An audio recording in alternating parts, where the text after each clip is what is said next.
আছে এটা কিন্তু ড্রাইভারদের জন্য রিস্ক, জীবনের রিস্ক। এটা জাতীয় মহাসড়ক।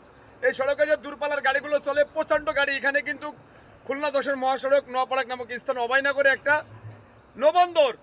এই নবন্দরে প্রচুর গাড়ি লোড হয়। এই যে সড়কের পরে মজুমদার কোম্পানি যে গাড়িগুলো রেখে দিয়েছে, এই সড়ক দুর্ঘটনা ঘটবে না এমনকি বলতে পারেন। ড্রাইভারদের বাথরুমের জায়গা নাই, সড়কে কোথায় যাবে খাওয়ার জায়গা নাই, গাড়ি কি পার্কিংয়ের রিস্ক।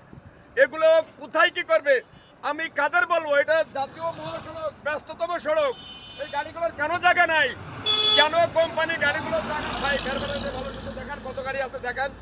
জাতীয় মহাসড়কে এভাবে গাড়ি রাখার কি নিয়ম আছে বলেন? আমি বলবো যারা এই গাড়িগুলো রেখে দিয়েছে, এই যে মজুমদার কোম্পানি, ভিতরে কেন গাড়ি পার্কের জায়গা নাই? কেন ড্রাইভার সড়কের পারে ঘুমাবে?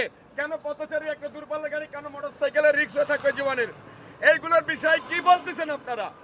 আমাদের কথা কি ভালো লাগে না আপনাদের? এই যে আমার ড্রাইভার ভাড়া রয়েছে, আমার গাড়ি নাই এখানে। এই আমার ড্রাইভার বাদে এখানে 50টার বেশি গাড়ি আছে। জাতীয় মহাসড়ক, আন্তর্জাতিক মহাসড়ক, তাও হ্যাঁ না শুধু জাতীয় মহাসড়ক, এটা সাইডে আন্তর্জাতিক রয়েছে বেনাপোল স্থল বন্দর, এটা নৌ বন্দর। হাজার হাজার কোটি কোটি টাকার বিজনেস এখানে। কেন আমার ড্রাইভারের রাস্তায় থাকবে এখানে? এর জবাব কে দেবে? আমি প্রশাসন বাইরে দোষ দেবো না, জবাব আমাদের দেওয়া লাগবে।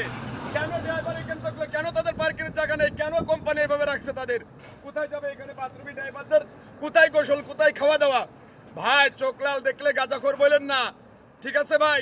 তাই এইগুলো যদি আমরা জাতীয় সড়ক, আমাদের যে ন্যাশনাল সড়কগুলো আছে, জাতীয় মহাসড়কগুলো আছে, যদি এরকম গাড়ি পার্কিং করা থাকে, ভাই ড্রাইভারদের রিস্ক হয়ে দাঁড়াচ্ছে। আমাদের সমাজে যারা আছেন আপনারা দেখেন, আপনারা কি বলবেন? আপনারা ব্যবস্থা নেন। কিন্তু প্রশাসনের দোষ আমার কাছে নাই। প্রশাসন রাষ্ট্রীয় সম্পদ, 20 কোটি মানুষের সম্পদ। প্রশাসন আমার ভাই, আমার সন্তান। এর বিচার আপনারা করবেন। এটা কিন্তু মজুমদারের সামনে বলে দিলাম ডাইরেক্ট। হাজার হাজার গাড়ি মজুমদার এইভাবে রেখে দেয় প্রতিনিয়ত, হাজার হাজার গাড়ি। এগুলো কিন্তু মানা যাবে না বলে দিলাম। আর ওভারলোডে কেস দেন। এই যে মজুমদার কোম্পানির সামনে মালগুলো নিয়ে আসছে, এই যে মালগুলো মজুমদার যদি না নেয়, সে করে বাপের নিয়ে আসার ক্ষমতা আছে?